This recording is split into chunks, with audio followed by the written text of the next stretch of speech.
রাজশাহীর পুঠিয়া পৌরসভা এলাকায় রাজনৈতিক বিরোধ ও পূর্ব শত্রুতার জেরে দায়ের করা একটি মামলায় সুষ্ঠু তদন্ত ছাড়াই মামলা এন্ট্রি করার অভিযোগ তুলে সংবাদ সম্মেলন করেছেন অভিযুক্ত পরিবারের সদস্যরা। তারা অভিযোগটিকে সম্পূর্ণ মিথ্যা, বানোয়াট ও উদ্দেশ্য প্রণোদিত দাবি করে নিরপেক্ষ ও উচ্চ পর্যায়ের তদন্তের আহ্বান জানিয়েছেন।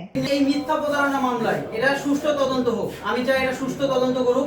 আমি যদি পরিবারে ছিনতাই করতে যাই, চুরি করতে যাই, আমি কি আমার সপরিবার। বুধবার ৪ মার্চ দুপুর ১২টায় রাজশাহী প্রেস ক্লাব মিলনায়তনে আয়োজিত সংবাদ সম্মেলনে লিখিত বক্তব্য পাঠ করেন পুঠিয়া পৌরসভার সাবেক ছাত্রদলের যুগ্ম আহ্বায়ক ও পৌর স্বেচ্ছাসেবক দলের কর্মী মোহাম্মদ মারুফ। লিখিত বক্তব্যে তিনি বলেন, ব্যক্তিগত আক্রোশ ও রাজনৈতিক প্রভাব খাটিয়ে তাদের পরিবারকে সামাজিকভাবে হেয় প্রতিপন্ন করার উদ্দেশ্যে থানায় অভিযোগ দায়ের করে মামলা এন্ট্রি করা হয়েছে। যথাযথ যাচাই বাছাই বা প্রাথমিক অনুসন্ধান ছাড়াই মামলাটি রেকর্ড করা হয়েছে বলে অভিযোগ করেন তিনি। মামলাটা ছিনতাই বলে উনি চালানো হয়। উনি আমার কাছে তথ্য আছে, অভিযুক্ত করেন উনি পুঠিয়া জয় বাংলা উপজেলা টিভি থেকে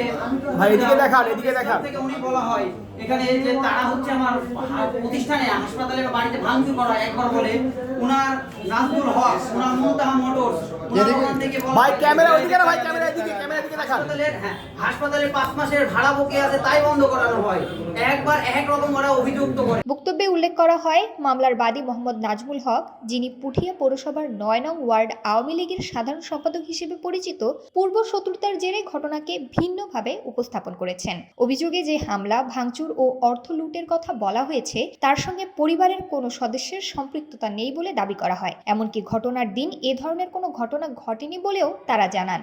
সংবাদ সম্মেলনে আরও অভিযোগ করা হয়, অভিযোগ পাওয়ার পর ঘটনার সত্যতা যাচাই, সাক্ষ্য প্রমাণ সংগ্রহ কিংবা নিরপেক্ষ অনুসন্ধান ছাড়াই দ্রুত মামলাটি এন্ট্রি করা হয়েছে। পরিবারের সদস্যদের বক্তব্য গ্রহণ করা হয়নি এবং প্রকৃত ঘটনা উদ্ঘাটনের কোনো কার্যকর উদ্যোগ নেওয়া হয়নি বলেও দাবি করেন বক্তারা। এতে তারা ন্যায় বিচার থেকে বঞ্চিত হওয়ার আশঙ্কা প্রকাশ করেন। বক্তারা বলেন, তারা আইন ও বিচার ব্যবস্থার প্রতি শ্রদ্ধাশীল এবং কোনো প্রতিহিংসার পথে হাঁটতে চান না, বরং মামলাটি নিরপেক্ষভাবে তদন্ত করে প্রকৃত সত্য উদ্ঘাটনের দাবি জানান।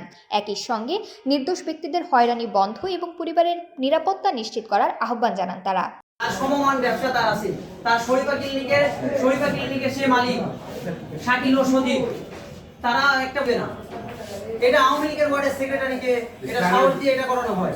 সুষ্ঠু তদন্ত করে দেখবেন বিষয়টা আসলে তার পেছনে কে আছে বা কাহারা আছে।